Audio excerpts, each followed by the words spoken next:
Career Track presents Professional Telephone Skills with Debra Smith. It's true, impressions good and bad are made in an instant. That's why it's essential that every call be handled with tact, efficiency, and goodwill. In Volume 2 of Debra Smith's Professional Telephone Skills, you'll learn how to address the needs of each caller through entertaining role plays. Debra's scenarios show both what to do and what to avoid in telephone situations. She covers greeting, screening, and transferring calls, directing indecisive callers, solving problems on the phone without blame, defusing angry callers, and more. You'll also learn how to take advantage of the latest telephone innovations, telemarketing, voicemail, call waiting, and conference calls.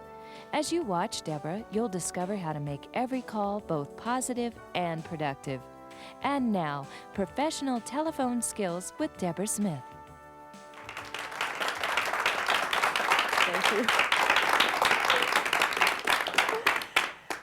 Welcome to Volume 2 of Professional Telephone Skills. During this volume of the program, we'll be looking at actually two different areas. The first part of this program will be looking at telephone etiquette. And what we'll be doing is discussing some of the ideas that you viewed and listened to on Part 1, but we'll be looking at them through role plays. You'll have a chance to evaluate the professional and the unprofessional way of handling a variety of telephone situations, what to do and what not to do. Courtesy is so vital with each and every call, so we'll be exploring ways of how to make sure that each phone call that we receive or that we make is professionally done. In addition, we'll be looking at techniques on how to treat every caller as special and important. And for those of you who have challenging callers, we'll be examining different techniques on how to deal with complainers and also with indecisive callers.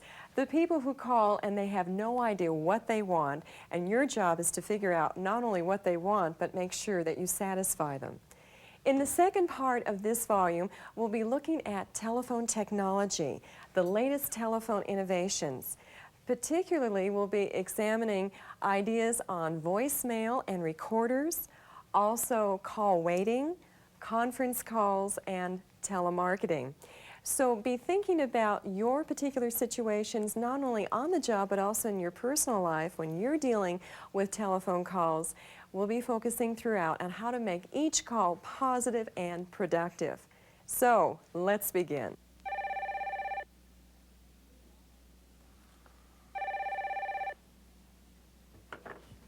Hello, personnel. May I speak to Joe White, please? He went out to lunch a little while ago. I don't know if he's back yet. Well, do you think you could find out? Yeah, okay, hold on, yeah. Now, wait a minute, who is this? Sandra Sutton from marketing. Okay, Sandy, hold on. Yeah, Joe, Sandra Sutton, Sandy. Yeah, okay.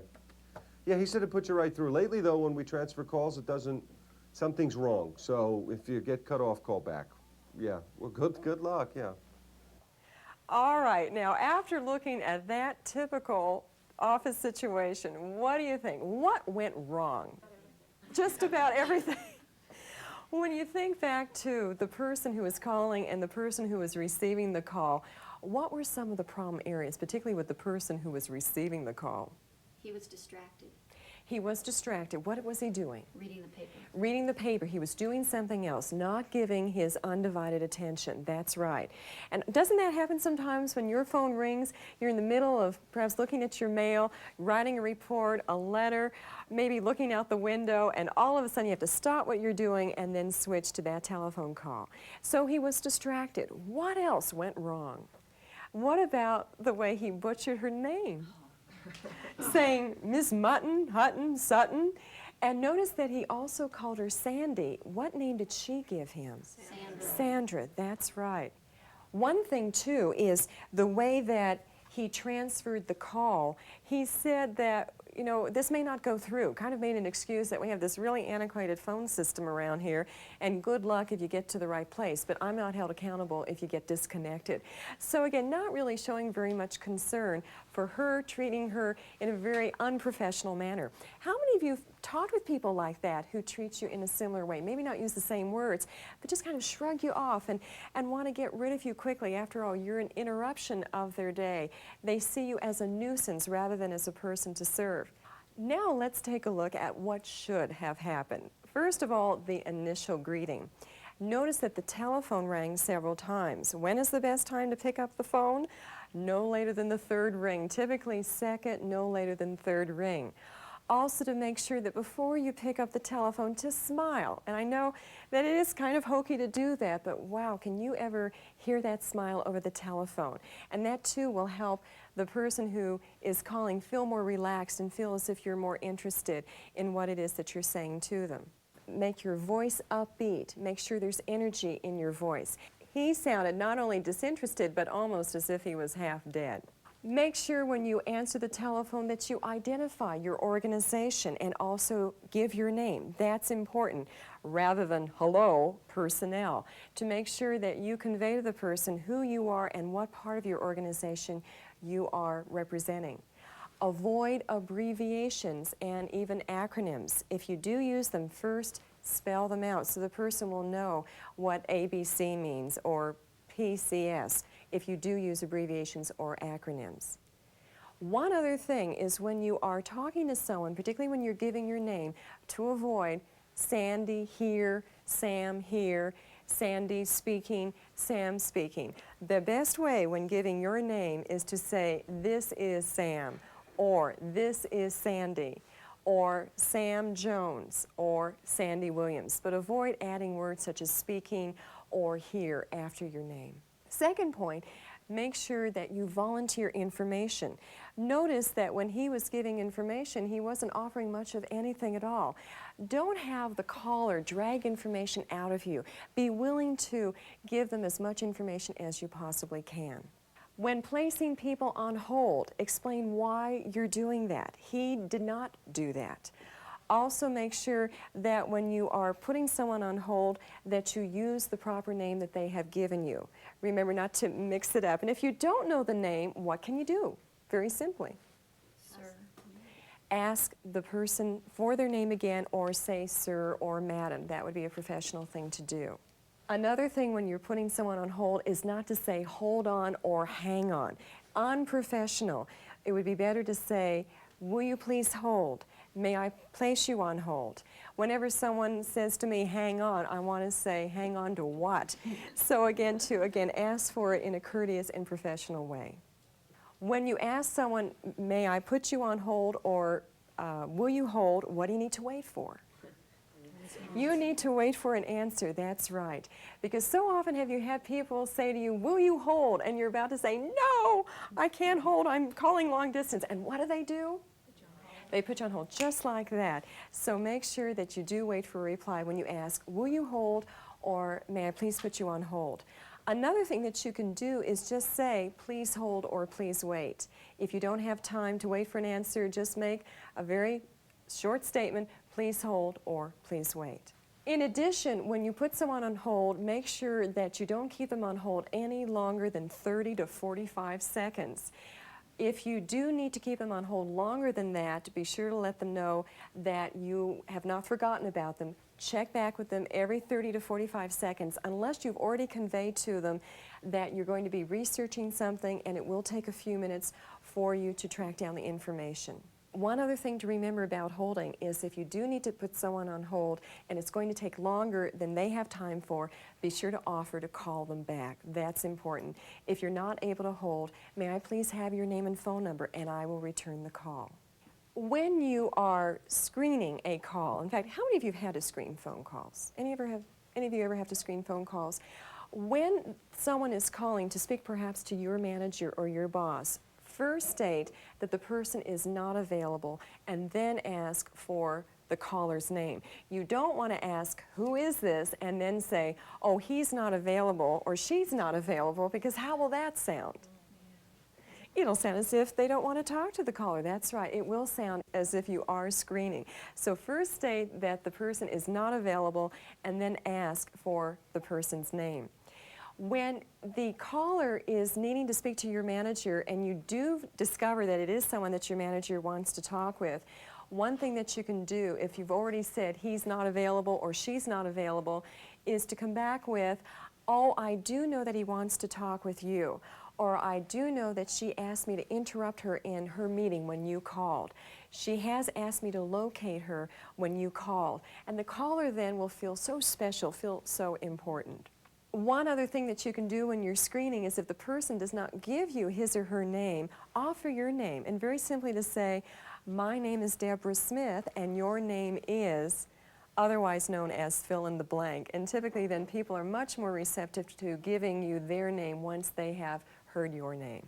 Now, let's take one more look at the transferring process because, again, the way that he transferred her, or Miss Sutton as we call her, wasn't the most professional. When you're transferring anyone, number one, make sure that you're transferring only if necessary. I think some people just like to get rid of callers as quickly as they can.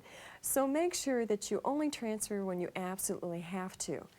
Number two, make sure that you're transferring the person to the right office or the right department. This means become familiar with your organization, know what the responsibilities are of other departments and the people working in those departments. Another thing that you can do is check your phone directory when you're not sure. When you're making a transfer, this is particularly important, alert the person to whom you're transferring the call. For example, if I receive a call for you, what I should do is first call you and say, I have this person who's needing to talk with you. They're calling about ABC. And why I want to do that is, for one thing, it saves you time. If you're not able to take the call, you can let me know immediately. Or if you are able to take the call, then when I transfer the caller to you, you'll know who they are and what it is that they're calling about. They don't have to repeat their story again and again and again. That's one of the major reasons people become so upset when they're being transferred, is because they have to repeat their whole life history. So remember to alert the person to whom you're transferring the call.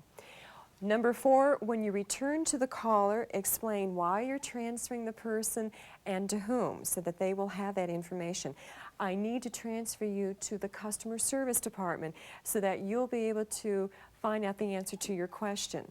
I need to transfer you to the accounting department so that we'll be able to locate the balance of your account. Number five, be sure to give the telephone number. And again, avoid mentioning anything about how archaic or antiquated the phone system is. Instead, when you're giving the number, to make sure that you give it slowly. And if you need to call in the future, our number is 343-7459. Or if you need to call again, the extension that you need to ask for is extension 2715. And number six, once again, when you're transferring, avoid making any excuses. Instead, say, I'll be transferring this call, and again, thank you for calling. Now, let's play this all over again and see how it should have been done professionally. Personnel, this is Robert Sims. How can I help you? Is Joe White in? I'm not sure if Mr. White is back from lunch yet. May I ask who's calling? I'll be happy to page him for you. This is Sandra Sutton from marketing. Will you hold Miss Sutton? Yes, thank you. Miss Sutton, Mr. White hasn't returned yet. If you'll leave your number with me, I'll ask him to return your call. Did you notice how much more professional that attempt at dealing with the caller was? So much more professional and also much more courteous. One thing in particular, notice how he used the more formal name Miss Sutton rather than calling her Sandy Mutton. In addition, I think it was a good example of how he conveyed some of those professional ideas that we covered in the first volume on giving the best customer service. He came across much more caring. He came across much more concerned about her, more considerate, certainly more creative in the way that he handled her. Also, he was much more confident in dealing with her and helping her make sure that she reached the right person. So a much better approach. Once again, the importance of being both courteous and professional with each and every caller. Now, what we're going to do is stay with the same scenario, and let's see what happens when Ms. Sutton is transferred. Yeah, White here. Yes, this is Sandra Sutton from marketing. I'm trying to track down the paperwork on Dean Gerhardt's transfer from accounting to our department. I need the effective date, the change in pay, and the current status on that paperwork. Yeah, well, knowing accounting, they probably screwed up the paperwork. That's why you haven't been notified yet. I don't know what the hell they do down there sometimes. Isn't it personnel's responsibility to get that information to us? Well, we're trying, but we're swamped. You wouldn't believe the workload. Why, it's the worst it's been in the 10 years I've been here. Yeah, well, I'll see what I can do for you. I think maybe Sue is handling that case. Sue, are you handling the Gerhardt transfer? All right, well, there's some lady here who wants to talk to you. All right. All right, I'm transferring you to Sue. From now on, I want you to talk to her directly so I don't have to be involved further. Well, what did you think? Great deal of charm in class, yeah. What did he do that was absolutely unprofessional? He swore profanity. Oh, terrible. But don't you sometimes hear that slip out of people's mouths? What else did you notice? He berated his coworkers. He berated his coworkers, an absolutely wrong thing to do. No matter how difficult the caller is that you're dealing with, you always want to convey loyalty to the people with whom you're working. Even if someone has messed up in another department, not to blame them, not to focus blame, but instead to move on to resolving the problem. Let's go back to the very beginning of that conversation. For one thing, when you're transferring a call, make sure that you convey to the person who's calling what you already know about their situation. Ms. Sutton had to once again explain why she was calling and where she was calling from.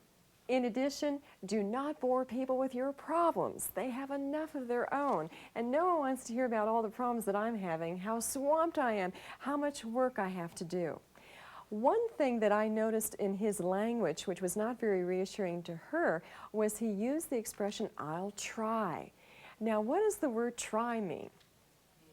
Maybe, that's right. Maybe I'll do it, maybe I won't. It is nothing more than a statement of attempt. What you want to say instead of I'll try is to say I will, rather than say I'll try to transfer you or I'll try to call you back. I will transfer you, I will call you back. Use more assertive language. When he was putting her on hold, notice that he didn't use the hold button. Instead, he starts screaming at one of his coworkers, "I got this lady on the phone." Did not use the intercom. She heard everything that was going on during that whole holding process. Oh, so unprofessional to do that. Two other things to make sure that you never convey, "This is not my job, this is not my department, this is not my area." And also to remember with each and every caller to make that person feel important, to treat them with the appropriate service and not consider them as a nuisance, as she obviously felt during that exchange. Once again, the whole reason we're in business is because that telephone is ringing. If our phone was not ringing, chances are we would not have a job. All right, so let's pick it up again and see if he's had a change in mentality and attitude. This is Joe White. May I help you? This is Sandra Sutton from marketing. I'm trying to track down the paperwork on Dean Gerhardt's transfer from accounting to our department. I need the effective date, the change in pay, and the current status on that paperwork. Well, to be honest with you, I'm not handling that case, and I'm not certain what its status is. Will you hold while I find out who's taking care of that? Well, if you don't think it'll take you very long. I'll be back in a flash. Okay, I'll hold. Thanks. Hey, Sue, do you know who's handling Dean Gerhardt's paperwork? Oh, I am, Joe. All right, great. This is Sandra Sutton from marketing. She needs a status report on that ASAP. Okay, send her over. Ms. Sutton, thanks for waiting. Sue Chandler is handling everything for Mr. Gerhardt, so I'm going to transfer your call to her so you can speak with her directly. For your future reference, here's her telephone number, 555-3580. No problem. Was that better or was that better? It looked as if he did have a whole change in attitude, much more willing to serve, more committed to serving. He treated Miss Sutton in a much more professional manner.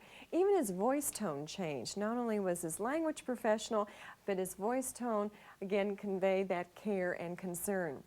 In addition, when he was going to be transferring Miss Sutton to Sue, notice that he explained to Sue what Miss Sutton was calling about, so now she's not going to have to repeat her whole story. Also, he gave her the telephone number in case she needs to call back. And also Sue looked as if she was ready to handle the call and was ready to move on.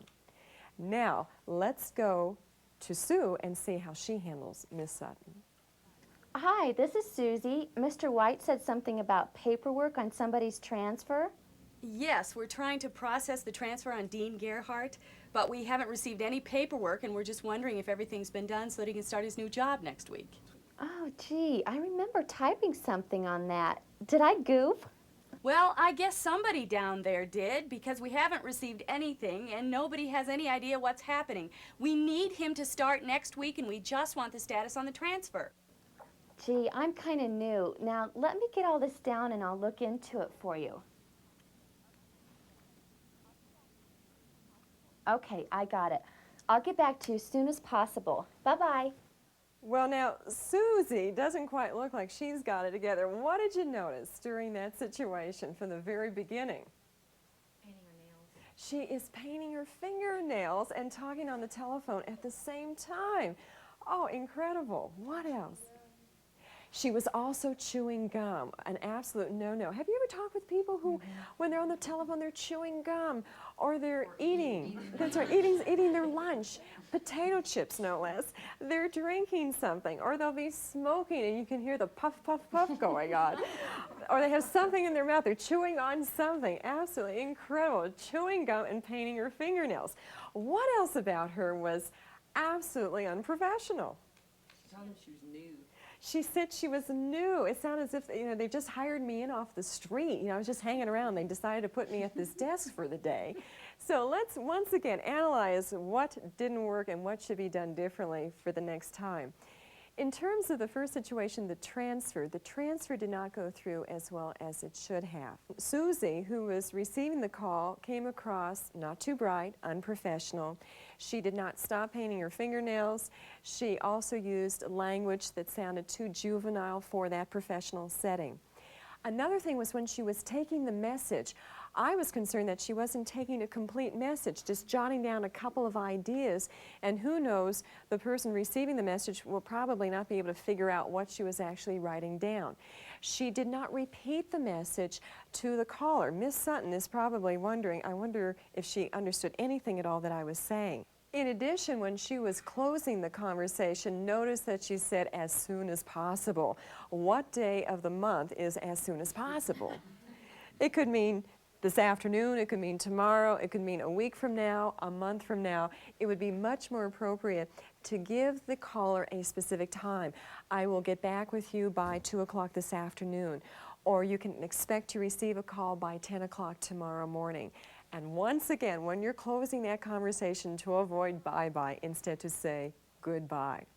All right, let's give Susie one more chance. She's just recently been enrolled in finishing school, and now let's see how she's going to sound this second time around. Hello, Miss Sutton. This is Sue Chandler. You're calling to check on Dean Gerhardt's transfer, is that right? Yes, we're trying to process the transfer, but we haven't received any paperwork from your department. We'd just like to know if everything's been taken care of so that he can start his new job next week. That's odd. I sent the completed paperwork to your office the 7th. That was last Tuesday. But if it's not there, it must have hit a snag somewhere along the line. Tell you what, I'll need some time to do a little investigating. May I call you back around 4 o'clock this afternoon? I should have some information for you by then. 4 o'clock? Yes, I should be in my office then. And I will double check just to make sure it hasn't been misplaced somewhere in our department. Great, I'd appreciate that. And I'll talk with you again this afternoon. Thanks for calling. What do you think this time? Did she have a transformation, or did she have a transformation? Much better. Much better, much more professional, took much more interest in the caller. She summarized the situation as she understood it, also explained that she would be getting back at a particular time that day, so the caller would know that she would be following up. Also noticed the more energetic voice tone that she had, the more professional vocabulary, and again, she ended with a nice smile in her voice, thank you for calling. So again, a good example of how we need to be conveying all the time, I'm glad you called, I'm here to help.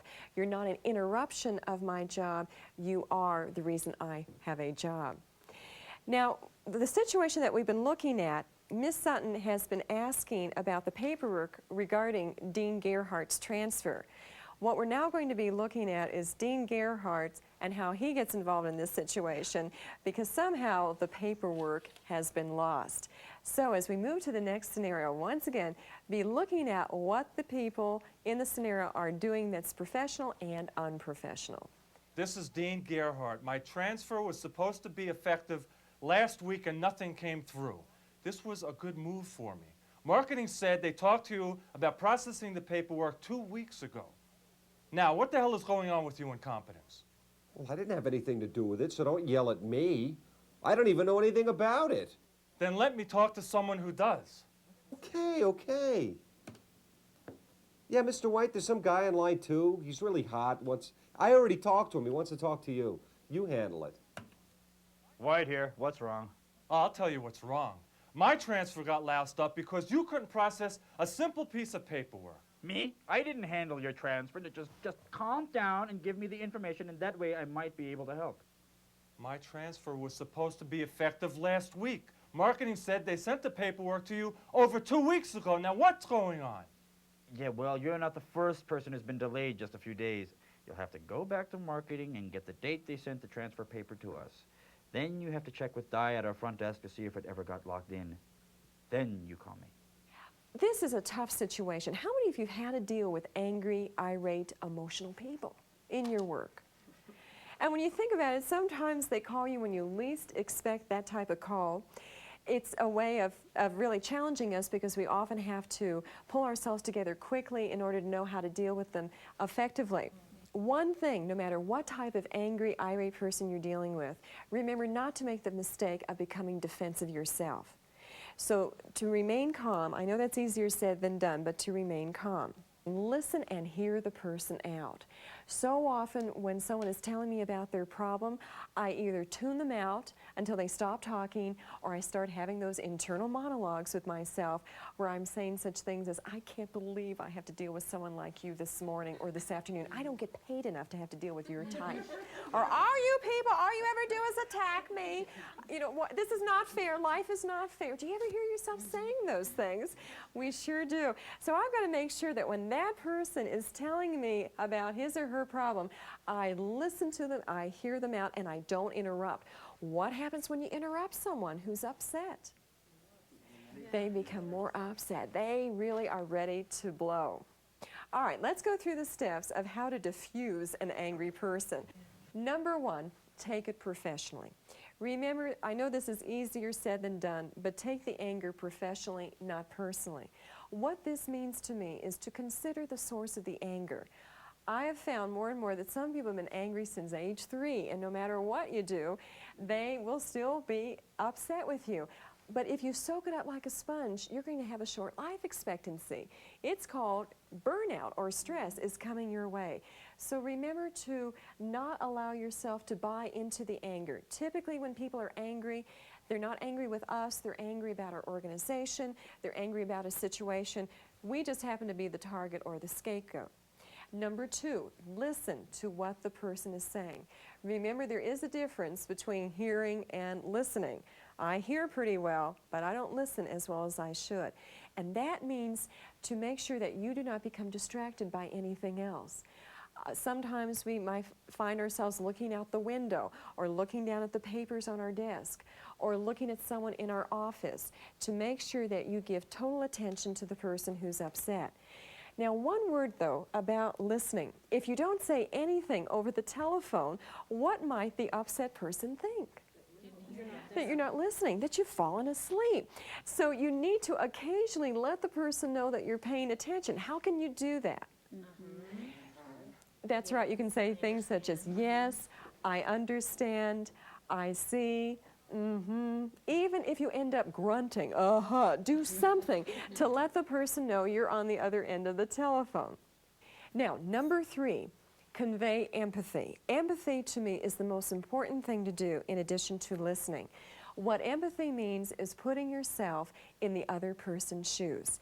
It's not conveying how you're feeling about them or their situation or about how much work you have to do. Instead, it's conveying things such as, Mr. Gerhardt, I can understand how frustrating it must be that your paperwork has been lost and you still don't have an answer to your questions. Or, Mr. Gerhardt, let me make sure I'm with you. You're angry because your paperwork's been lost. You've called 3 times and still no solution to your situation. Do you hear what I'm doing?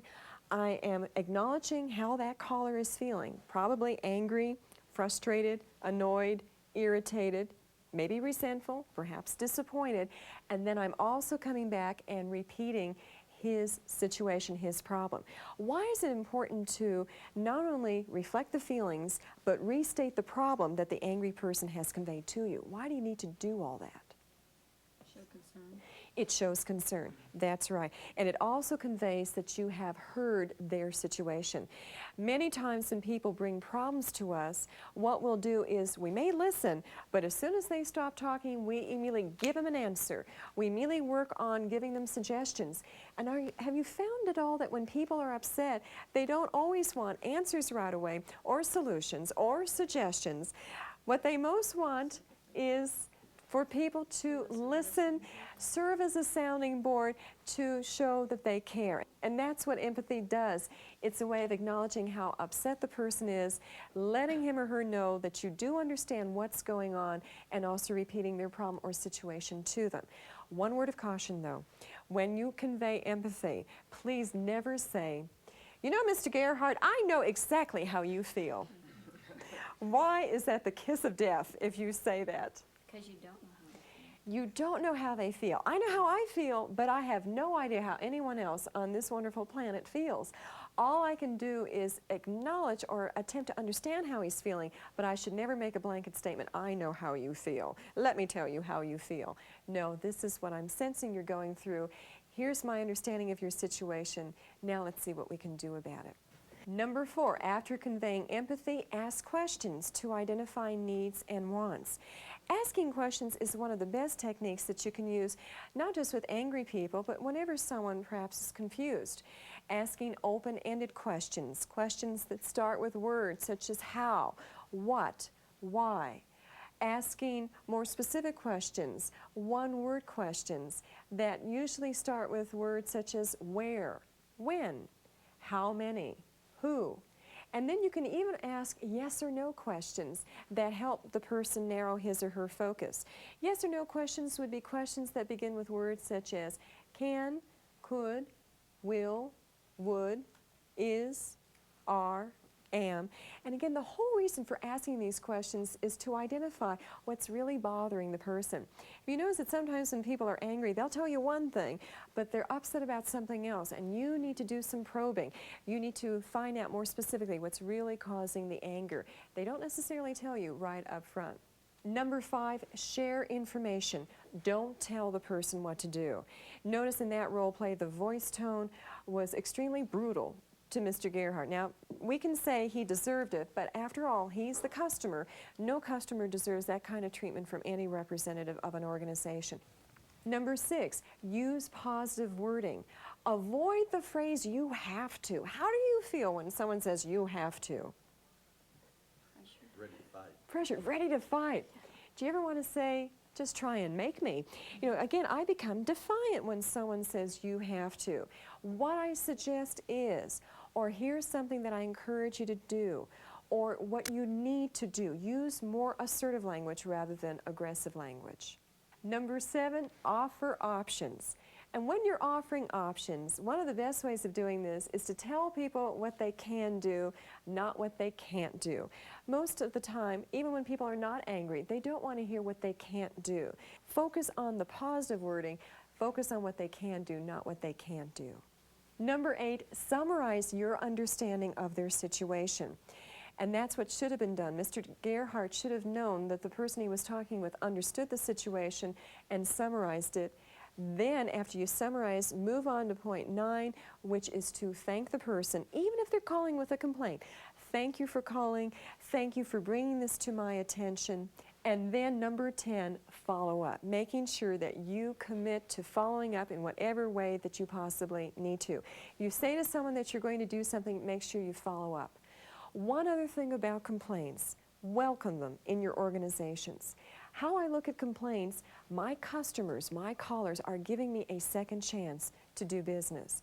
What I'm concerned about are the people who never complain, but then they never call again.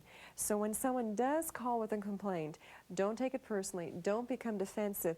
Instead, look at it this way: this caller is giving us a second chance to do business with them, and let's see if we can turn them around. See it as a challenge, not as a problem. All right, now let's see if Mr. Gerhard will be treated better than he was. Let's take a look at how this should have occurred. Good afternoon, personnel. This is Robert Sims. May I help you? This is Dean Gerhardt. My transfer was supposed to be effective last week, but nothing came through. Marketing said they talked to you over 2 weeks ago about processing the paperwork, but they still don't have it. Now, what the hell is going on down there? I'm sorry about the inconvenience, Mr. Gerhardt. Mr. White is our department manager. I'm sure he'll be able to help you. If you'll hold for just a moment, I'll transfer your call to him. Oh, sure. I just bet you'd love to transfer my call. Hello, Mr. White. There's a Dean Gerhardt on line 1. Seems the paperwork for his transfer got lost. He's pretty hot about it. Hello, Mr. Gerhardt. This is Joe White. What can I do for you today? Well, for starters, you could find my paperwork. My transfer got loused up because you guys couldn't move one simple piece of paper from point A to point B. Well, I can understand why you're upset. I'm not handling your case, Mr. Gerhardt, but I'll touch base with everyone in the office and find out what has happened to your paperwork. I won't be able to talk with everyone until late this afternoon. Could I get back with you with a report first thing in the morning? Well, if that's the best you can do. Yeah, what's a good time to reach you? Well, any time between 8 and 10, I guess. All right, fine. May I have your number? 555-1000. All right, I'll give you a ring between 8 and 10 tomorrow. Thanks for being patient and helping us out. Wasn't there more of a commitment to helping Mr. Gerhardt than to complain with him or to place the blame on him? And that's the key when you're dealing with an angry person. Notice that in the turnaround situation, Mr. White was much more responsive to resolving the problem, following up with Mr. Gerhardt at a reasonable time, first thing in the morning between 8 and 10, and then working between now and then to find an answer as to how to deal with his missing paperwork and making sure that his transfer goes through. Once again, much more of a commitment to resolving the problem and showing, I care about your situation, I'm glad you called, and we'll do what we can to work this out with you. Let's join Debra now as she explains how to get the most from today's telephone technology. During the last few situations, we've been looking at how important it is to treat people in a special and unique way, how to treat them in an important manner. No one likes to be treated as a statistic or as a cog in the wheel. People thrive on recognition. So let's look at this even more specifically. Good afternoon, personnel. This is Jamie Jones. May I help you? Hello, this is Bill Dunn with Acme Office Products. May I speak with Susan Sanchez? I'll get right to it. I'm sorry, Mr. Sanchez. Miss Sanchez is out of the office until Monday. May I take a message? This isn't Mr. Sanchez. This is Bill Dunn with Acme Office Products. I have another call. Please hold. Personnel, who are you holding for? This is Bill Dunn with Acme Office Products. I'm calling for Susan Sanchez.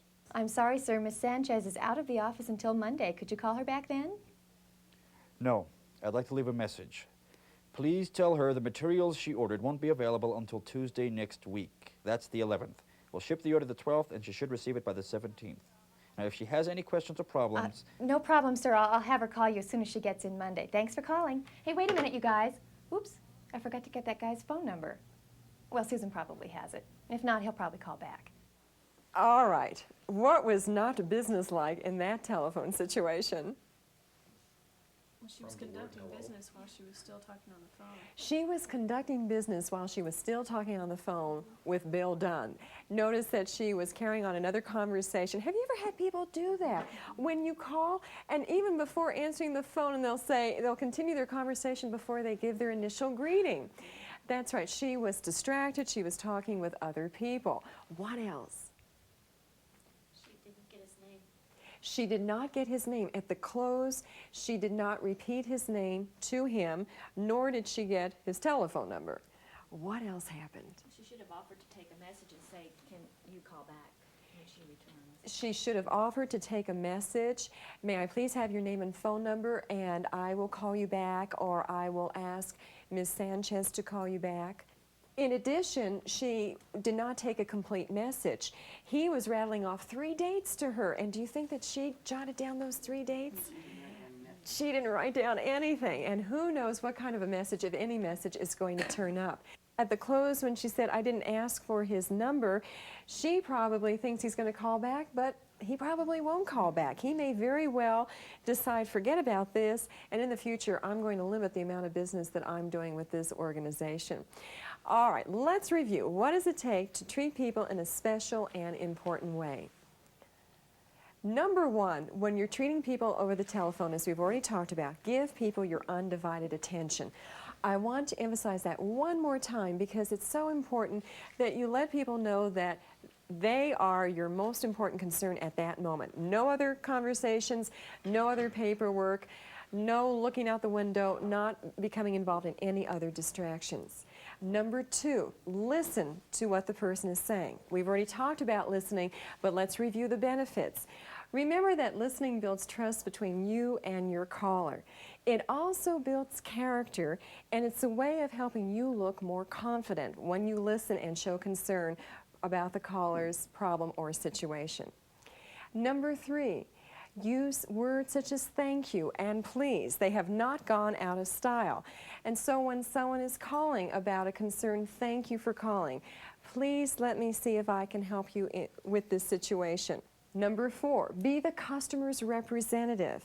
Even if it is not your department, do what you can to help that caller get to where they need to go. Make sure that you transfer them to the right person. Make sure that you move them in the direction that they need to be going. Number five, a really good thing to do is to take notes, and over the telephone, let the person know you're taking notes.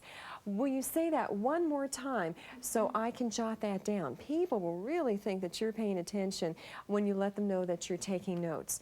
And even when you're dealing with people face to face, take notes. I'm one of those people who, if you ask me to do something or tell me several things, it's like the information goes in one ear and right out the other. I don't remember it very well. So be sure to take notes. And number six, use the person's name. Notice that in that situation, Mr. Dunn's name was not used, and you wondered if the person taking the message ever got his name. Probably not, and certainly didn't get his phone number. Now, in terms of names, how many of you have a difficult time remembering names? Anyone along with me who, again, the names were so often when I meet someone, I'm more concerned about what I'm going to say to them that when they give me their name, I just don't recall it. Over the telephone, it's extremely important to use the person's name. And let me share with you a shortcut that I learned from one of the managers I used to work for. As soon as that telephone would ring, I would reach for a piece of scratch paper, I had a little box of scratch paper right on my desk, just reach for a piece of paper, and as soon as I heard that person's name, jot it down. Now, you may very well end up throwing away the piece of paper 10 seconds later, but at least you have the person's name. And that's such an important thing, to be able to use their name during the conversation. How do you remember names? Number one, focus on the person's name, whether it is to write it down or concentrate when it's given to you. That's the real key, is not to be thinking about anything else, but to give full attention to the person's name. Number two, if you're on the telephone, to jot it down, and also jot down the extension or the phone number if they've given that to you as well. Number three, repeat it to yourself. It's a good thing to just say that name in your mind. Say it mentally to yourself, not out loud as soon as you hear it. Number four, use it in the conversation. However, a word of caution. Have you ever been talking with some people, that's right, who will use it too much? And it almost sounds as if it's phony or insincere. What I recommend is to use the person's name at the beginning of the conversation, use it again in the middle, and then number five, use it in the closing. It's a nice way to close your conversation. Thank you for calling, Mr. Dunn. Also, remember, if you're not sure about the spelling or the pronunciation of the caller's name, what should you do? Ask, and don't feel embarrassed, don't feel foolish if you're asking. There are some names that I cannot pronounce no matter if they're told to me 1 or 2 times, nor can I spell them. And if I have to send correspondence as a result of that telephone conversation, I need to make sure I have that name spelled correctly. All right, now let's give this secretary one more chance to see how she treats Mr. Dunn in a special and important manner. Personnel, this is Jamie Jones. May I help you? Hello, this is Bill Dunn. May I speak to Susan Sanchez? Oh, Mr. Dunn, Miss Sanchez is out of the office until Monday. May I take a message for her? Yes. Would you tell her the materials she ordered aren't available until Tuesday next week? That's the 11th. We'll ship it on the 12th, and she should receive it by the 17th. If she has any problems or if the order hasn't gotten there by the 17th, have her give me a call. All right, Mr. Dunn, let me verify this information. Miss Sanchez's order will not be available until the 11th. You'll ship it out on the 12th, and she should receive it on or before the 17th. If she has any questions or problems, she's to contact you. Is that correct? Yes, you got it. Great. May I have your number in case she needs to reach you? Sure. It's 206-545-5555. Area code 206-545-5555. I'll give her the message and thank you for calling. What an improvement. What did Jamie do that was so much better? She listened. She told her. She listened. And in the very beginning, notice she held up her hand as a pause, meaning hold it, I'm on the telephone, gave a nonverbal gesture and an appropriate nonverbal gesture. What else did she do? She repeated the message. She repeated the full message. And didn't Mr. Dunn feel so much more confident that she got it straight, that she wasn't messing up the dates? So he went away feeling special and important, and she went away feeling confident that she had received accurate information. Well done on Jamie's part. Everyone likes to be treated in a special and important manner. And this holds true particularly for two types of challenging callers, the indecisive callers and the complaining callers. What we're going to be moving into now is taking a look at an indecisive caller situation. I have found that sometimes when I call organizations, I don't always know what I want. Or sometimes when I do ask for what I want and it's given to me, I'm still not satisfied. So let's take a look now at a situation of someone who's calling not too sure about what she's wanting. Let's evaluate how well the organization's representative handles this call, and then we'll come back and take a look at how could things be even better. Good morning, seminar office. This is Jan Deerfield. How may I help you? Hello, this is Martha Brentwood. Yes, Martha. How may I help you? Well, I'd like to attend one of your seminars. Which one? Well, I'm not sure. Which ones do you offer? We have a lot of them. Oh, well, I'd like something on how to improve myself. All our seminars help you improve. We have ones on writing, speaking, interpersonal skills, conflict, image, teamwork, career development, computers, accounting, interviewing, etc. Oh, I didn't realize you had so many. Let me see. Well, I'd like to advance. Okay, I'll send you information on career building skills and interviewing. I took those two classes and I liked them. Okay?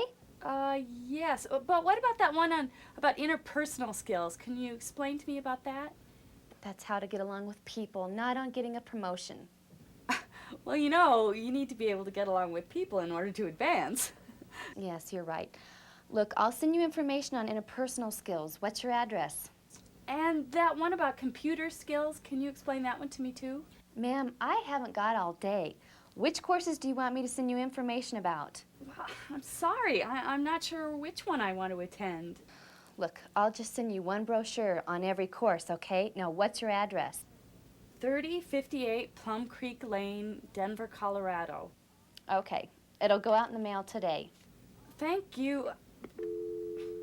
All right, let's first of all take a look at what did she do well. The registrar, there were a couple things that she did well in the beginning. Anything that you noticed in particular? Nice greeting. Nice greeting. Yeah, said her name. Identified herself. Tried to get the information. Sounded interested in the beginning. Asked some questions to find out what were the needs. Volunteered some information about the programs. But then what started happening? She became annoyed. She became bored.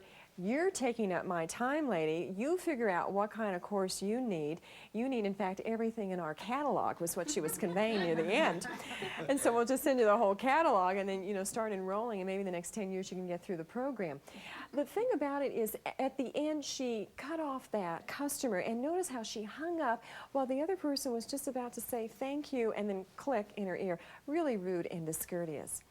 All right, let's take a look now at how do you deal with indecisive callers. Couple of things to remember. Number one, don't become irritated, impatient, or defensive. And again, no matter how confused the person may sound, to do what you can to remain patient, convey that understanding, and once again convey, I'm glad you called. Also ask questions. Now, when it comes to asking questions, remember that you may need to ask questions 2 or 3 times, but no matter how many times you need to ask questions, ask them in a caring way. Make sure your voice tone shows care and concern. What are some questions you could ask? What can I do for you right now? How can I assist you in solving this problem? Now be careful, don't say how can I assist you in solving your problem, because it sounds as if they really do have a problem.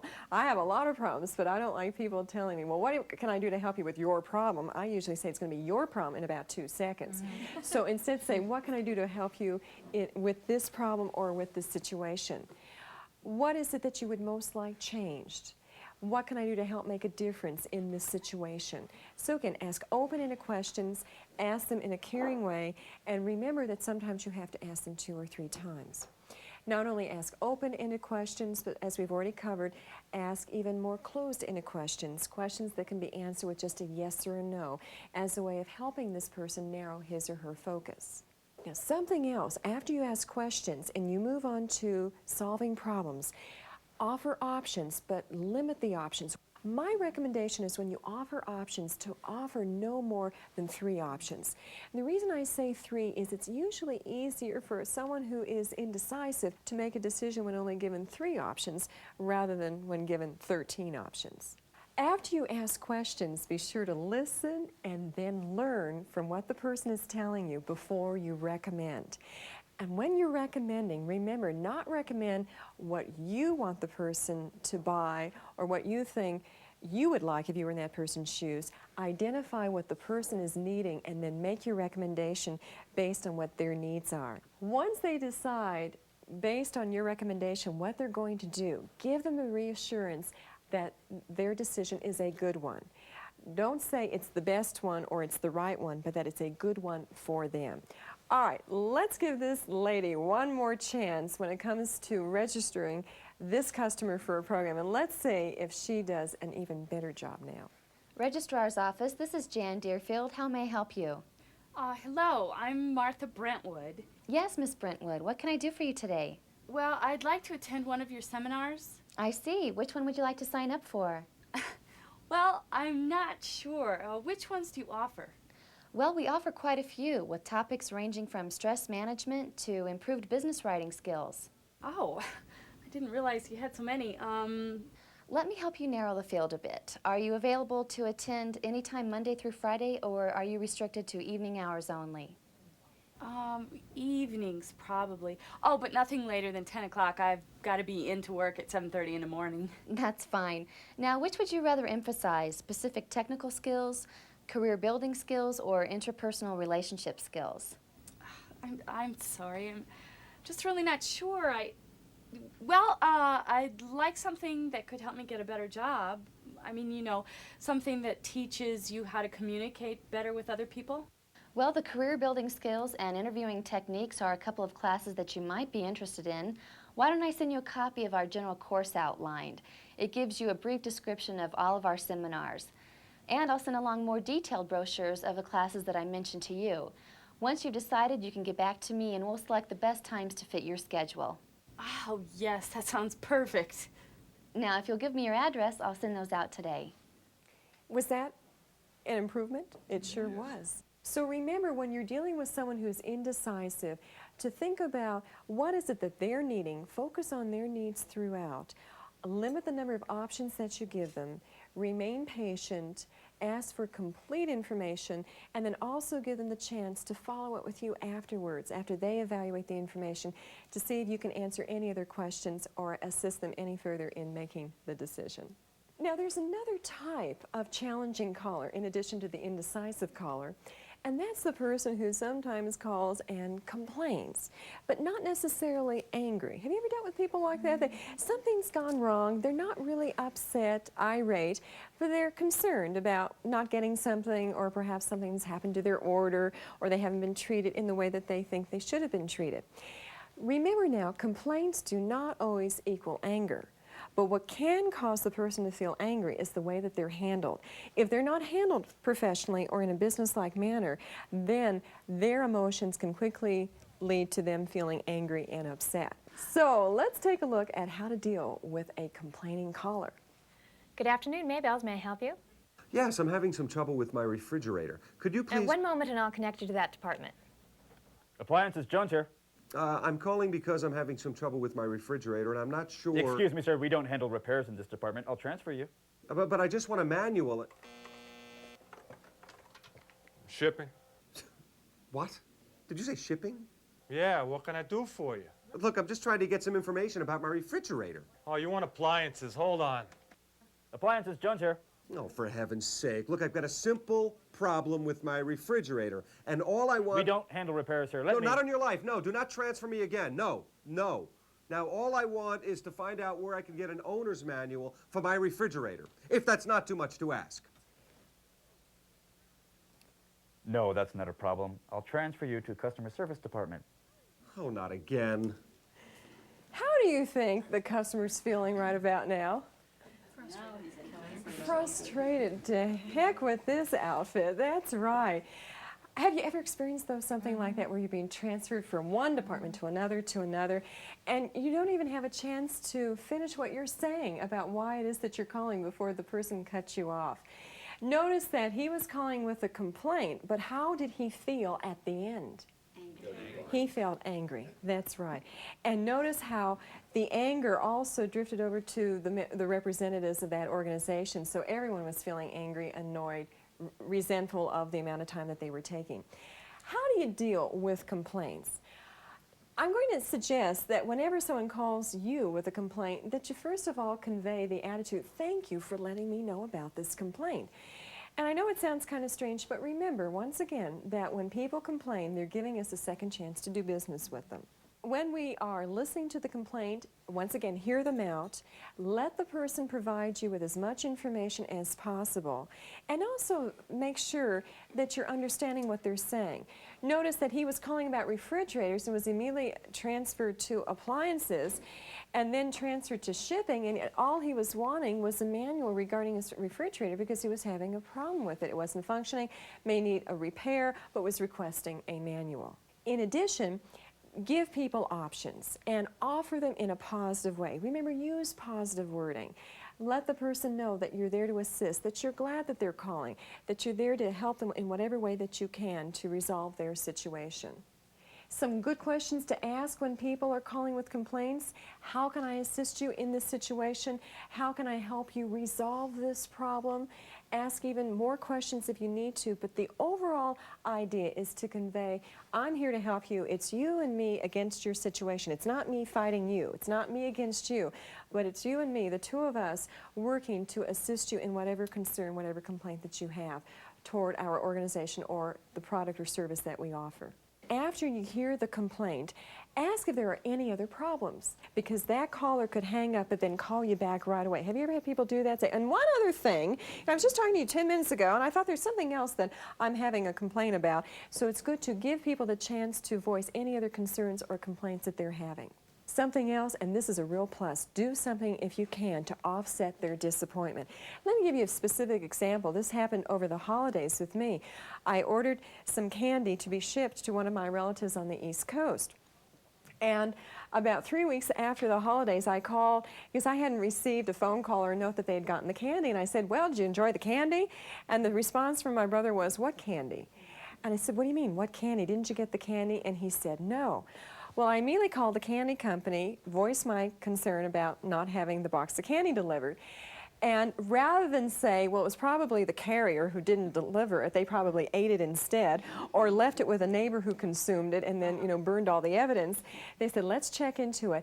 Not only did they send another box of candy to my brother, but they sent 2 boxes of candy, free of charge, again, offsetting my disappointment. So when you can, if there's any way to offset the disappointment, do that.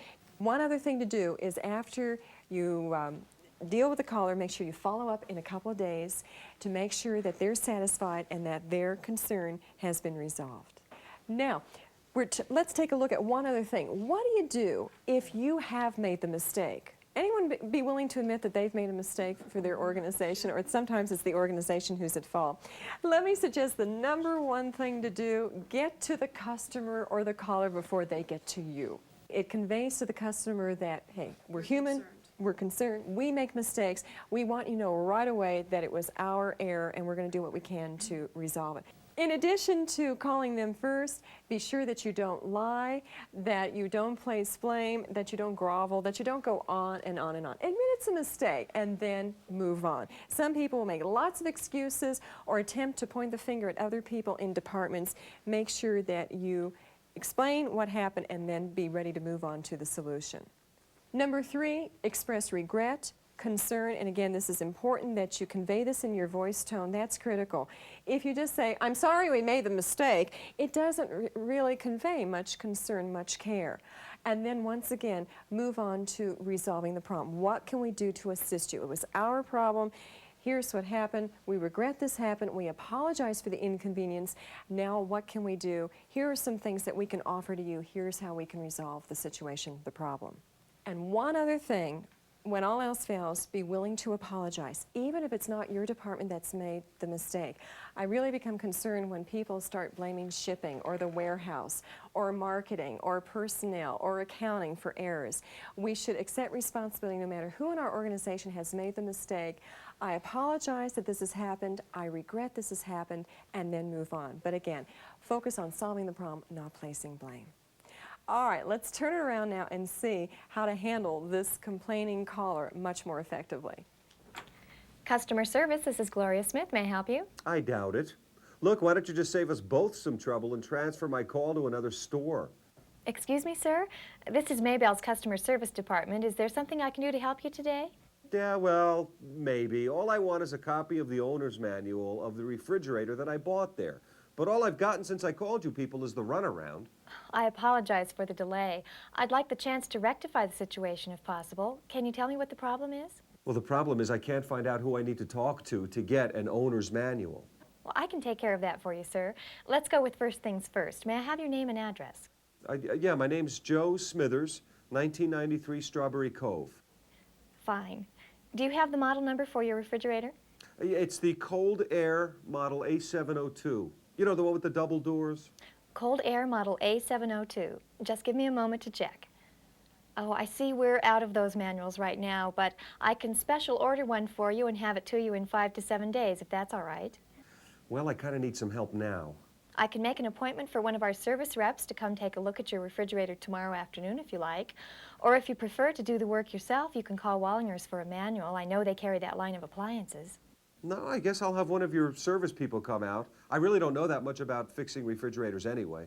Okay, will between 2 and 4 tomorrow afternoon be all right? Yes, that's fine. I'll have a service rep at 1993 Strawberry Cove between 2 and 4 tomorrow. Would you still like me to order that manual for you?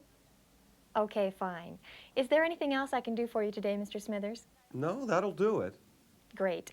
And I apologize again for any inconvenience we caused you earlier. Thank you for calling. Much more professional, much more businesslike. And notice some of the things that she did well, such as? She asked how she could rectify the situation. Excellent question on her part. How can I rectify the situation? What can I do to resolve this for you? Anything else that you noticed that she did? She acted upon the response. She acted, and not only offered to have a repair person out, but also offered to track down that manual, gave him information about the manual.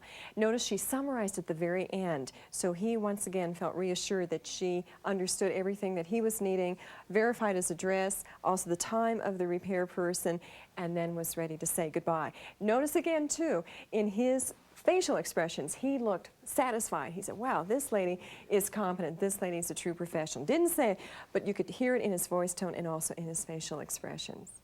While we've been reviewing our different telephone etiquette situations, now let's take a look at some of the telephone technology that's now available. How many of you have voicemail or use answering units or recorders where you work? We know the benefits of using answering machines and voicemail, but sometimes the recorded message is not as complete as it should be, nor is the person who's leaving the message giving as much information as possible. So let's look at the wrong way and then the right way of how to leave an effective message. This is Jean Moore. I'm out of the office. Please leave a message. I got a recorder. Well, leave a message. All right, okay. I'm doing some studies and I got bogged down. I can't finish until I get the rest of the data from you. You know, the Zimmer account. So call me today. Oh yeah, my number is 992-4358.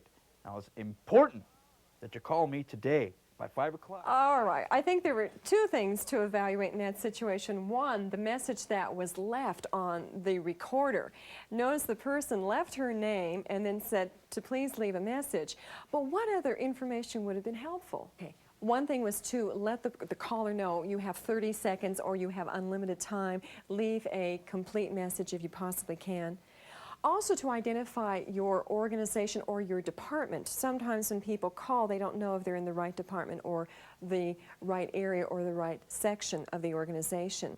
Also, not to say I'm just out of the office, but to give an idea of when you'll be returning. If you're out of the office, are you out of the office for 2 weeks? Are you out of the office for just a half an hour? Are you out of the office until Friday? Let the person who's going to be leaving the message have an idea of when you will be returning so they'll know when to expect a call from you. In addition, two other things that did not occur in that scenario, but one is, have you ever called someone and on their answering unit, they'll say, you have reached 343-7459. Not to leave the telephone number, but to identify who you are. And the other thing, and again, this is a pet peeve of mine, don't leave cutesy messages. Sometimes when people leave a recorded message on their voicemail or on their answering unit, it will sound juvenile or unprofessional, not very businesslike. So make sure that the message is professional. Now, let's take a look at how to leave a complete message. One thing that I think causes people not to want to leave messages on voicemail or on answering units is that many people will complain they don't like talking to machines. Now, I admit that I'd rather talk to a warm, live, toasty body, but I find that another reason that people don't like to talk to machines is I don't think they're always organized before they make the call.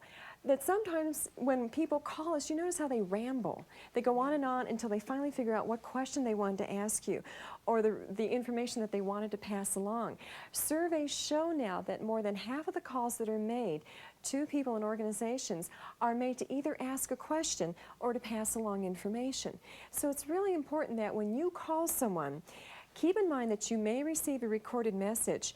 Have in your mind what question you want to leave, the purpose of your call, or the information that you want to leave, so that you will sound organized and can leave a message even if you only have 30 seconds to do so. What else when you're leaving a complete message? Be sure to give your name. He didn't do that. And have you ever gotten a message from someone and then you have to call the organization and say, I got a message from someone in your department. I don't know who it is, but they were calling about such and such. First thing you want to do is leave your name and your phone number immediately. Full phone number. Area code, that's appropriate to do. Your number and then an extension if it's appropriate, if you have an extension. Also make sure that you leave a brief message, again making sure that what you're saying is organized and that you don't get cut off. When you're leaving your name and phone number, say it in a distinct manner. Sometimes people will mumble their name or their telephone number, and also pause at the appropriate moments. If you're leaving your area code, my area code is 303, pause, 123, pause, 4, 5, 6, 7. Important to have those pauses because if not, you're used to saying your telephone number, but I'm hearing it for the first time and it's difficult for me to write it down and jot it down accurately. What else should you do? Give the time and the date of your call so the person who is away will know when you've called. Maybe they've run into you in the hall since then and then they don't need to call you back. Also make sure that you get to the point. Again, don't ramble, don't drag out your message. Also be specific. When you're getting to the point, be specific about what it is that you're needing to know. Do you want just to leave information? Do you want to call back? Do you want someone to send you information at a certain time? What is it that you're wanting from that person who you're calling? And a good way to state this is, I need to know about. Notice how in this scenario, he was rambling on about something regarding the Zimmer account and was not very specific about what he needed to know. So let's give this one more chance and see how to handle this recorded message much more professionally. Personnel Department, this is Jean Moore. I'm out of the office and will be back on Monday morning. Please Please leave your name, number, and a brief message at the sound of the tone, and I'll get back to you at that time. Thank you. Hi, Jean. This is Roger Ogden from First Federal Bank. I'm calling about your checking account. My number is 555-6721. You can reach me between 9 and 5, Monday through Friday. Thank you. Notice in this situation that Jean left much more specific information. I will be back Monday morning. And Roger was able to give more specific information. He was calling about her checking account. She knows what he's calling about and also knows when to get back in touch with him, the specific hours of the day. So again, to be specific, not only with the message that you leave on your recorder, but also with the information that you leave for someone else. Also remember that voicemail or answering units can help you in a number of situations. They prevent telephone tag. So many calls are made back and forth. I call you, I leave a message, you call me back, I'm down the hall, I'm in the restroom, I'm out to lunch, you leave a message, and we play that ping pong back and forth. You experience it in your day, and what a waste of time that is, as well as money. So having an answering unit or voicemail is a way of dealing with telephone tag. Also, it's a way of helping you manage your interruptions more effectively. As I already mentioned, if you're in the middle of a report or in a meeting, you don't need to be picking up that telephone every 2 minutes. Instead, you can feel reassured that a message will be left for you, and then you can return the call at your own convenience. For those of you who travel as I do, I really appreciate voicemail and answering units because I can call back at my convenience, whether I'm at the airport, if I'm in a hotel, if I'm at a gasoline station, I can call wherever I am, and it doesn't matter what time zone I'm in either. If I'm on the West Coast, I'm calling East Coast or vice versa, I can be reassured of getting those messages. And one other advantage of voicemail and answering units is that it leads to fewer memos. We are memo to death in our organizations. We are creating so many written documents, and what I find is that when I can call someone and leave a complete message, that's one less memo I have to write. Remember that on the average, it takes 54 minutes to write a typical letter or memo. So think of how much time you're saving when you can call someone, leave a complete message, and feel reassured that they are going to hear it and get back to you. And that's, again, one less piece of paperwork you need to send. Let's talk about call waiting, the call waiting feature on telephone systems. How many of you have call waiting? And what is call waiting? It's the ability to receive 2 calls simultaneously. Sometimes people don't like the call waiting feature. I think the real key is knowing how to appropriately handle it. So let's take a look at some of the tips, some of the etiquette involved in call waiting. Number 1, remember the first thing to do is to take the incoming call. When you are talking to someone and you hear that another person is calling you, to put that first person on hold, take the incoming call. Remember that the first person can typically hear that beeping sound, and if you ignore it, they may even be forced to say, do you want to take that call that's coming in? So best thing to do is to excuse yourself, take the incoming call, put the first person on hold. Now, step 2, when you're interrupting the call, how do you do it? Do it tactfully. And one thing that you can say is, excuse me, I have another call coming in. Will you wait for just a moment? And again, when you ask that question, what should you wait for? The response. The response, that's right. Because sometimes the person may not be able to wait. If they can't wait, what do you do?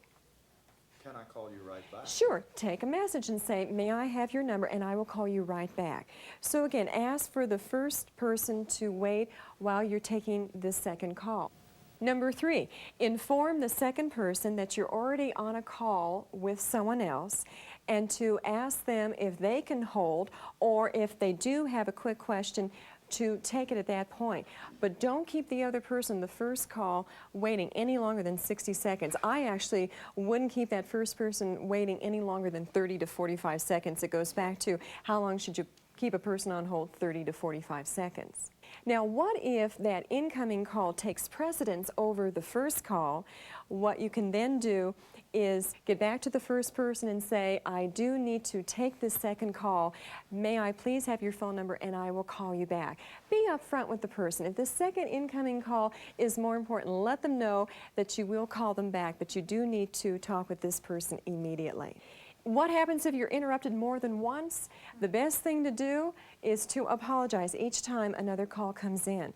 If you find that you have a really busy phone line, one of the things that I would do as soon as I'm talking to someone and it's going to be a lengthy conversation, to let them know right up front, I want to apologize. I may be interrupted a few times during our conversation because I do need to take other calls as they come in. So I appreciate your understanding.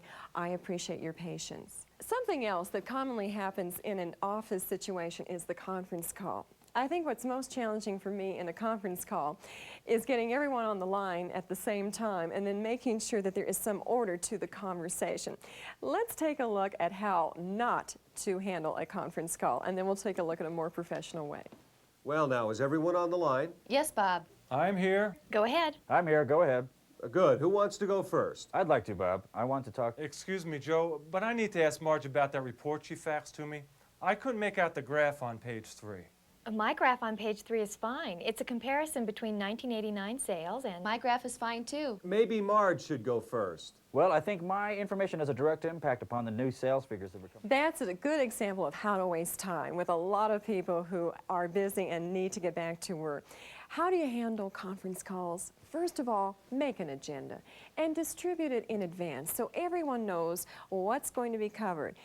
Be specific about the objectives that you plan to achieve during that time, and also have a start and ending time. That's extremely important so that people know when the call is going to begin and when it's going to end, what's going to be covered, and also a specific list of agenda items. Something else to do when you make a conference call, introduce each person at the very beginning so that everyone knows who is involved in the call and that each party that's supposed to be a part of that conversation is participating.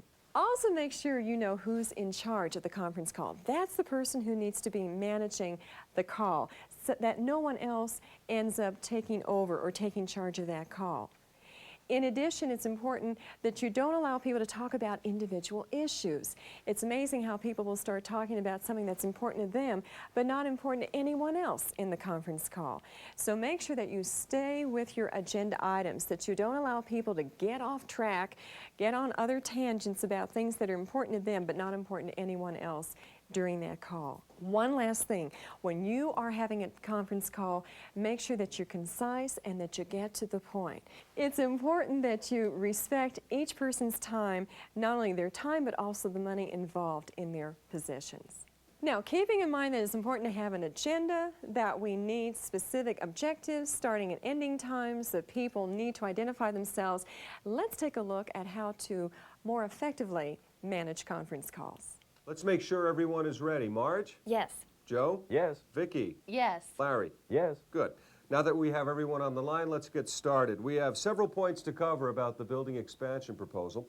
I estimate that we'll need about 20 minutes to cover the agenda. Marge, let's start with you. Thanks, Bob. Before we got everyone on the phone, I faxed a copy of the marketing projections to each division. Excuse me, Marge. Did anyone not receive a copy of the report? Fine. Go ahead, Marge. As I was saying, the report clearly shows that our company... Notice less confusion, less chaos. That's an example of someone who took charge, made sure everyone was ready to go, and then proceeded. Not 1 minute was wasted. We hope that you've enjoyed these dramatizations, and now as we move toward the conclusion of our program, we're going to be taking a look at one other area regarding professional telephone skills, and that's telemarketing. How many of you are involved in telemarketing at all? In terms of products or services? And even if you're not necessarily involved in selling a product or service, all of us, whenever we pick up the telephone, we are selling something. And what is that? Ourselves, that's right. So even though this may not apply to everyone in terms of selling products or services, be thinking about these ideas and how they apply to you, because once again, we're constantly selling ourselves and the organizations that we represent. Telemarketing has been popular since the early 1970s. Do you know that average sales calls, face-to-face sales calls, average $260 a person, whereas a telemarketing call averages $2.60. That's a 99% savings. So no wonder more and more organizations are bringing their sales force in-house and now having them sit down and use the telephone rather than driving around knocking on doors and making those face-to-face visits. There are two things about telemarketing that are important. One, what you need to do before you make the call, and then when you're actually making the call. So let's take a look, first of all, of what to do or how to prepare before making the call. Number one, what's important is to determine your objective in making this call. Now think about it in this way. Is your objective to set an appointment for a personal sales call later on? Is your objective in making the call to sell a product or a service? Maybe this is a cold call. That's the toughest of all the telemarketing calls to be making. Are you making the call to thank someone for an order that they placed or for their feedback on a product? Are you making the call to follow up with someone after you said that you would get back in touch with them? Are you making the call to introduce a product or a service? Perhaps there's a new product or new service that you're now introducing to the market, and so you're making calls to either established clients or new clients, letting them know about the availability of this new product or service. So make sure you know what your objective is. Now, step two, make sure that you talk to the right person. Make sure that you call the decision maker, and that's tough sometimes. Sometimes you have to work through a secretary or a receptionist or an assistant, but qualify the decision maker and make sure that that's the person who you're talking with. If not, you can waste a lot of time talking to the wrong person. Number three, design your message. It's important that before you make your call that you have a script in front of you that you've written. And let me share with you one thing that you can do. After you write your script, then make some calls and tape record the calls and then play them back to see how effective you sound.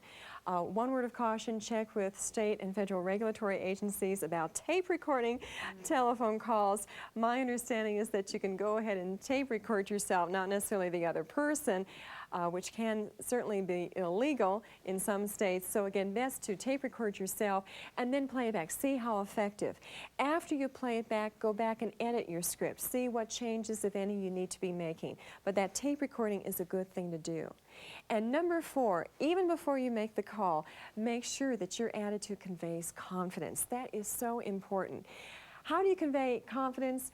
Well, remember, over the telephone, it's really through two things. One, the extensive product knowledge that you have, and two, your voice tone. Certainly your words, but voice tone even is more important. What kind of voice tone should you be conveying?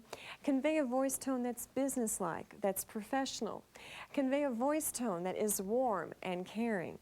Convey a voice tone that is sincere. And also convey a voice tone that has high energy. The last thing you want to do is sound apathetic on the telephone. Ever talk with people who sound kind of half dead when they are making a telemarketing call to you? So remember, before you make the call, to figure out, to know what your objective is, to reach the decision maker, to design your script, and then to make sure that you show confidence throughout. And one thing that you can do in showing confidence is visualize success. If you're making a cold call, rather than be concerned about being faced with rejection and the fear that's associated with rejection, have a positive message in your mind that I will handle this professionally and with confidence and with energy. And even if the person says no, I can still go on. It will not be devastating to me. Now it's time to make the call. So let's go through the steps on how to make an appropriate telemarketing call. When you first make the call, immediately identify yourself and who you represent. Do this right away. And also point out a couple of benefits to the caller as to why they should even talk with you. It's important, too, that after you identify yourself, that you then move to number two, which is to ask a question. What you want to do is, within the first 30 to 60 seconds, give the person who you're calling a chance to say something. Have you ever talked with people who have this script in front of them, and they go on for 5 or 10 minutes, not letting you get a word in edgewise? So you want to have some interaction with your audience right away, within the first minute. So ask a question, and ask an easy question. Typically a yes or no question. Do you want to save time on the job? Do you want to save money? That can be quickly answered with just a yes or no, but it encourages involvement with the person who you're calling. Number three, during the call, make sure that you pause appropriately. Again, to give the person who you're calling a chance to ask questions, to say something, but don't have total control where you're just reading off that script in a very uncaring, monotone, uninterested voice. Number four, Make sure that you match the prospect's speaking voice. Now, we talked about this during Volume 1. What I mean by this is establish rapport. And that word rapport, once again, means developing a trusting, working, cordial relationship. You want to connect with your caller as quickly as you can. How can you do that? A couple things that you can do. Match the voice tone of the person with whom you're speaking. Also match their speaking rate and the pitch of their voice.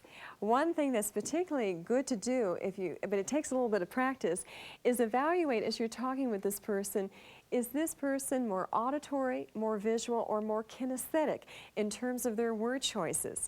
And then match your vocabulary with theirs. If they're more visual, use more visual terms, such as I see what you're saying. If they're more auditory, use terms that reflect more sound. I hear what you're saying. That sounds good to me. And if they're more kinesthetic, use words that convey more action and feeling. I can sense how that must feel to you. Or let me make sure I have a handle on the concerns that you have about our product or service. So again, match the speaking rate, the pitch, the tone, and also the volume. Number 5, as we've been mentioning throughout this program, listen actively. Particularly listen to objections that the person may be making to you.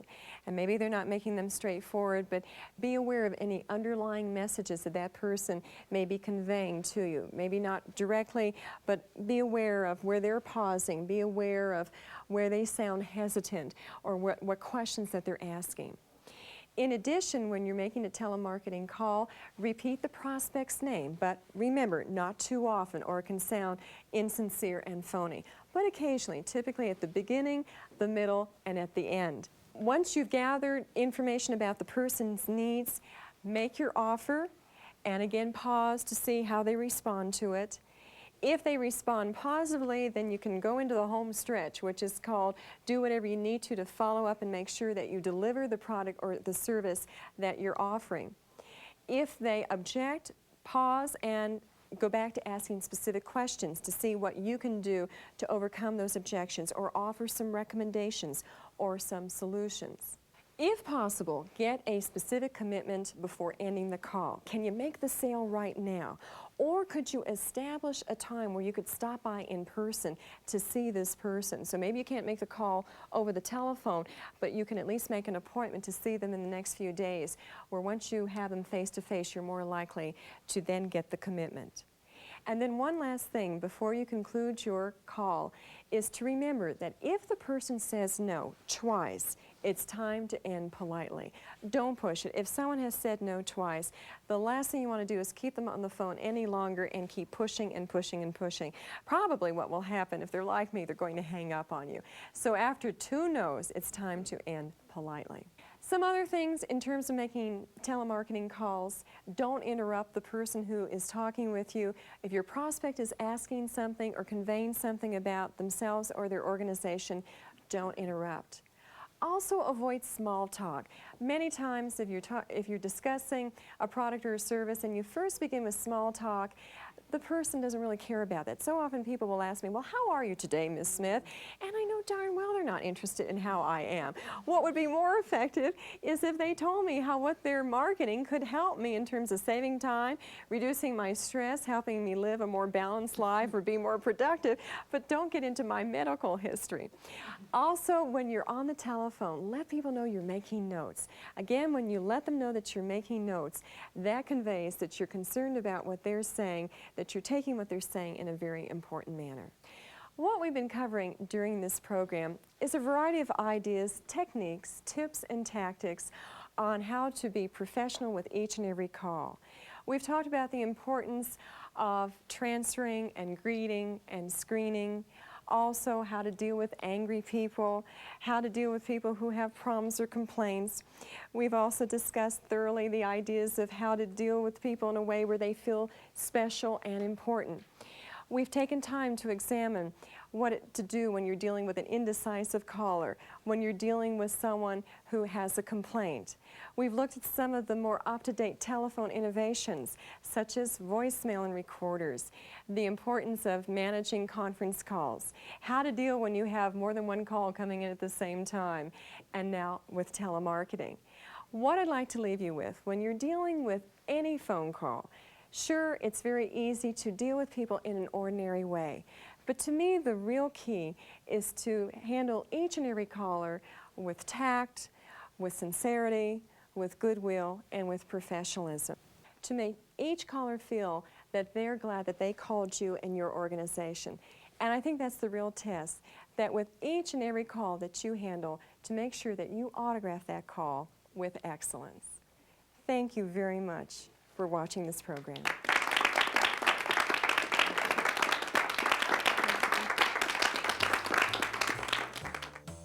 This has been Professional Telephone Skills with Debra Smith. We trust that this program has provided you with the insights and techniques that you need to make your phone calls more productive. If you'd like to share the benefits of a career track seminar with the members of your company or organization, you can have a customized program presented live at your location in any length, from 1 hour to a full day. For details, phone our on-site department toll-free at 1-800-325-5854. For your free catalog with all of Career Track's audio and videotape programs, call 1-800-334-1011.